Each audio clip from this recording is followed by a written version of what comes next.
આજે બધા કાર્યક્રમની શરૂઆતમાં પહેલા એકવાર જયઘોષ કરીએ. એક સાથે જયઘોષ કરવાનો છે, બધા દિલથી, ભાવથી અને ઉર્જાથી. બોલો દ્વારિકાધીશ કી. ગોવિંદપુરની બહેનો, દીકરીઓ, માતાઓનો આટલો અવાજ બિલકુલ બરાબર નથી. ગોવિંદપુરનો અવાજ કેવો હોય એમ, જે રીતે ફોન આવતો તો એ પ્રમાણે તો ઉર્જા હોવી જ પડે, બરાબર? ચલો દ્વારિકાધીશ કી. આમ બે હાથ આ બાજુ ઊંચો હાથ નહીં કરવાનો. આ હાડુભાઈ લાગે છે બધા. એલા ભાઈ, તમે આભાર માનો, અમે દીકરીઓ આપી છે. આ તમે ચાલો બધા એક સાથે આ હાડુભાઈને પણ તમારે ઊંચો હાથ કરવાનો છે. અમારું કાંઈ જેવું તેવું દાન નથી હો ભાઈ. બોલો દ્વારિકાધીશ કી. તો આજના સરસ મજાનો આમ હું બેઠા બેઠા ક્યારનો વિચારતો હતો કે મારે શું બોલવું એમ. અવિસ્મરણીય કાર્યક્રમ કહેવાય. હલો, ધ્યાન આપજો, અવિસ્મરણીય. આવી કોઈ કલ્પના કરી હતી કે આવી રીતે આટલા બધા વર્ષ પછી બધી બહેનો આવી ભેગી થશે? આવું ક્યારેય મનમાં સ્વપ્ન હતું? બહેનો જરાક આ બાજુ ધ્યાન આપજો. આવું ક્યારેય મનમાં વિચાર્યું હતું કે અમે આટલા બધા વર્ષ પછી ભેગા થશું? તો કેવો સંયોગ છે એમ કે તમે બધી બહેનો, એક માટીની બહેનો, એક પરિવારની બહેનો, એ બધી જ્યારે એક સાથે ભેગી થાય અને એના ચહેરા ઉપરનું જે હાસ્ય, આનંદ, આ કેટલી મોટી પ્રભુની કૃપા કહેવાય. તો આજના સ્નેહ મિલન આ કાર્યક્રમની અંદર બેન અસ્મિતાબેન અને સમગ્ર ટીમને હું એટલે અભિનંદન આપું છું કે તમે બહુ સારો પ્રયત્ન કર્યો. આ કાર્યક્રમને આયોજન કરવા માટે તમે ઘણા સમયથી મથામણ કરતા હતા. એમને હૃદયથી અભિનંદન આપું છું, સમગ્ર ટીમને. આવેલી બધી બહેનોને, આમાં ઘણા મારી બહેનો હશે, ઘણા મારા ફૈબાઓ હશે, એ બધાને હું વંદન કરું છું. બધાને ફૈબાના ચરણમાં હું દંડવત કરું છું, બહેનોને વંદન કરું છું. સાથે આવેલા તમામ ભાઈઓ, એમને પણ વંદન કરી અને ખાલી 5 મિનિટ મારે તમારી સાથે લેવાની છે. આજનો આ સ્નેહ મિલન કાર્યક્રમ જનરલી પરિવારનો સ્નેહ મિલન કાર્યક્રમ થતો હોય, પણ છેલ્લા 1 વર્ષથી હું જોઈ રહ્યો છું કે બહેનોનો સ્નેહ મિલન કાર્યક્રમનો આરંભ થયો છે. આ બહેનોનો કાર્યક્રમની શરૂઆત જે થઈ ને, એ મને યાદ છે કે નાની વાવડી ગામની અંદર બધી દીકરીઓ ભેગી થઈ. ગયા ચોમાસાની અંદર આમ જનરલી આઈટમ કરવા માટે દીકરીઓ જતી હોય, પણ નારોલા પરિવારે એવું નક્કી કર્યું ગયા વર્ષે, એનો હું સાક્ષી છું એટલે હું તમને કહું, તો એ લોકોએ નક્કી કર્યું કે અહીંથી બધી બસો ભરી અને એ લોકો નાની વાવડી ગયા અને જે રીતે દીકરીઓનું એમને સન્માન કર્યું, સ્વાગત કર્યું, એ દ્રશ્ય અને ત્યારથી શરૂ થયેલી આ પરંપરાઓ, ખરી આ પરંપરા જીવંત રહેવી જોઈએ. બહેનો, તમે ક્યારે ભેગી થાઓ? આવી ખાલી કલ્પના કરો, કેવો એક સમય હતો. મને બરાબર યાદ છે કે અમે જ્યારે શાળામાં ભણતા ને, અમારી બધી બહેનો, અમારા બેન રસીલાબેન ને બધા સવારમાં કુબલા પૂંજવા માટે જાય એટલે અમે વાહો વાઈ જાય અને ઓલા નદીએ, સાંભળજો કેટલો ભાવ અને પ્રેમ, અને બધા નદીએ ભેગા થાય અને ત્યાં બહેનો કુબલા પૂજે અને અમે કુબલા વીખીએ. કેવો ભાવ એમ.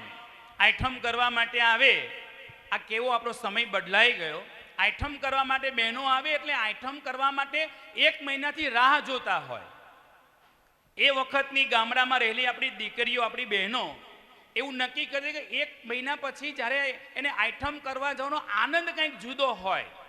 અને જ્યારે ભાઈ તેડવા માટે આવે, બાપુજી તેડવા માટે આવે અને ભાઈ એની કલ્પના કંઈક જુદી હોય, અને પછી જે ગામની દીકરીઓ એ શેરીઓમાં બેઠી બેઠી ચારે બાજુ કુંડલા વળી વળી અને રમતી હોય અને આનંદ કરતી હોય, એ ગામ હતું, એ ભાવ હતો, પ્રેમ હતો.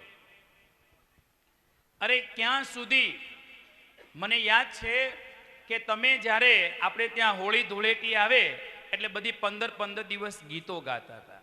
આ ઈ ગામ, એ પ્રેમ, એ લાગણી. તો આજના આ સ્નેહ મિલનની અંદર મારે તમારી પાસેથી 4 વસ્તુ જોતી છે બહેનોને. પહેલી વાત, આ બધાને ખાસ કહી દઉં, આ સૌથી આપણા પરિવારે, આપણા ભાઈઓએ, આપણા સ્નેહીજનોએ સૌથી મોટું ઉત્તમ કામ કયું કર્યું છે? તમે બોલો,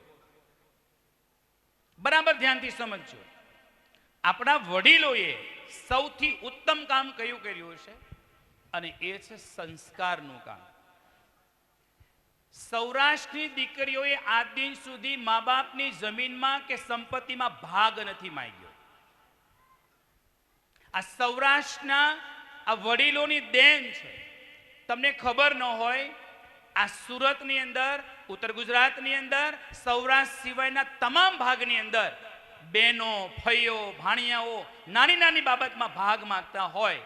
આ દીકરીઓના સમર્પણને વંદન કરવા પડે, અભિનંદન આપવા પડે કે તમે આજ દિન સુધી તમે શું કર્યું? 20 વર્ષ સુધી પરિવારમાં ઉછર્યા, 20 વર્ષ સુધી તમે પરિવારની અંદર પ્રેમ અને લાગણીથી રહ્યા, અને 20 વર્ષ પછી તમે જ્યારે વિદાય લ્યો છો ને, ત્યારે સંપૂર્ણ વિદાય લ્યો છો.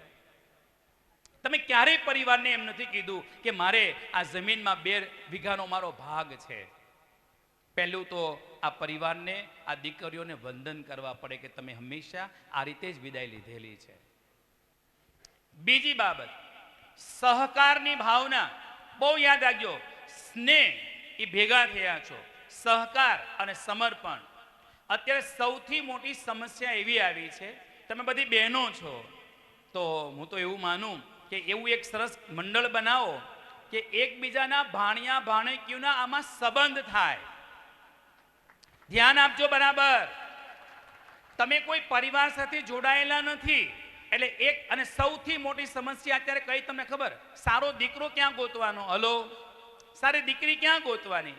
તમે એકબીજા સાથે જોડાયેલા હો તો પહેલો મુદ્દો કે તમે ભાણિયા ભાણેકીઓના સંબંધ કરી શકશો. એટલે દર વર્ષે સ્નેહ મિલનની અંદર અસ્મિતાબેન તમારી આખી ટીમને વિનંતી કરવાની છે કે તમે એવી એક ડિક્શનરી બનાવો અને એની અંદર વોટ્સઅપની અંદર લખો કે મારો દીકરો 21 વર્ષનો થઈ ગયો છે, બીટેક થઈ ગયો છે, આપણા પરિવારમાં કોઈ દીકરી હોય તો કહેજો. આ સૌથી મોટો આપણી ઉપયોગિતા છે. બીજી બાબત કે તમે દીકરીઓનું સૌથી મોટું કાર્ય એ છે, આ ઘરમાં બહેનો, હું તમને અભિનંદન આપું છું, બાપની સૌથી નજીક કોણ? હલો, સૌથી નજીકનું પાત્ર એટલે દીકરી. ઘરમાં સૌથી વધુ પૂછનાર હોય તો એ દીકરી છે.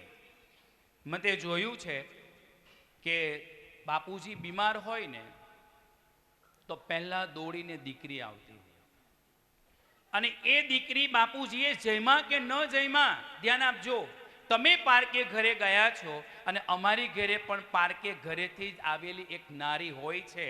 પણ યાદ એ રાખવાનું છે કે પારકે ઘરેથી આવેલી નારીના સંબંધ, લોહીના સંબંધ એ પિતાની સાથે ટચ ન થતા હોય, પણ જેના ખોળે જન્મ લીધેલો છે દીકરીનો સંબંધ એ પિતાની સાથે જોડાયેલો હોય. તો હંમેશા એક દીકરી એવું એક પાત્ર છે કે જે દીકરી બાપને ફોન કરીને પૂછી શકે કે બાપુજી તમે જયમાં, બા તમે જયમાં. અને આ ભાવનાઓ હું જોઈ રહ્યો છું કે આ સમાજની અંદર જ્યાં અત્યારે જે ખરા અર્થમાં વિટંબણાઓ ચાલી રહી છે, આ વિટંબણાઓની વચ્ચે દીકરી નામનું પાત્ર સૌથી અગત્યનું પાત્ર છે. અમને આજે વિશેષ આનંદ થાય છે કે જ્યારે અમે અમારી બહેનોને વિદાય આપતા હતા ને ઘરમાંથી, અને એ વિદાય પ્રસંગ મને બરાબર યાદ આવે કે દીકરીને હાથ ચાલીને જ્યારે વિદાય આપીએ છીએ ને, ત્યારે આપણા ઘરની અંદર એક સુનકાર થતો હોય, અને ત્યારે આપણે શું બોલતા હોઈએ છીએ? શું બોલતા હોય કે હવે આ માંડવડો છે ને, હલો, આ માંડવડો કેવો થઈ ગયો? સૂનો થઈ ગયો. કારણ કે દીકરી વિદાય લેતી હોય ત્યારે માંડવડા સૂના થતા હોય છે. ત્યારે આજના પ્રસંગે બધી બહેનોને અભિનંદન આપું છું અને હું ખાસ તો વિનંતી એવું કરું, અસ્મિતાબેન, અમે ખરી રીતે દીકરીના ઘરે આવ્યા કહેવાય. તમે અમને જમવા માટે આમંત્રણ આપ્યું તો દીકરીના ઘરનું અમારે જમાય નહીં. હા, ભાઈબીજ નિમિત્તે એટલે તમારા આજના કાર્યક્રમમાં મારા તરફથી એક નાની એવી ભેટ 11,000 રૂપિયા અમારા લખજો, મારા વતી લખજો. અને ખાસ કરીને દર વર્ષે આવું આયોજન રાખજો અને અમે દર વર્ષે અમે તમને આ 11,000 રૂપિયા ભેટ આપતા જઈશું, જેથી કરીને તમારું આ સ્નેહ મિલન કન્ટિન્યુ ચાલુ રહે અને ચાલુ રાખજો. બધા સહમત છો? એમાં વચ્ચે એક બહેનોનો ફોન આવ્યો હતો કે 200 રૂપિયા અને 300 રૂપિયા કંઈ ઉઘરાવવાની જરૂર નથી, બધું જ ઓટોમેટિક થઈ જતું હોય છે. યાદ રાખજો, દેવાવાળો તો દઈ દે, એ ઈશ્વર દેતો હોય, ભેગા થવાવાળાની તૈયારી હોવી જોઈએ. અને એટલા માટે તમે બધા દર વર્ષે આવું સ્નેહમિલન કરો અને અમને તમારા આવા દર્શન થાય દર વર્ષે, એવી અમે શુદ્ધ ભાવના રાખીએ છીએ અને અભિનંદન આપીએ છીએ કે ખરા અર્થમાં આજે અમને બહેનોને મળવાનો આનંદ થયો. બોલો ભારત માતા કી.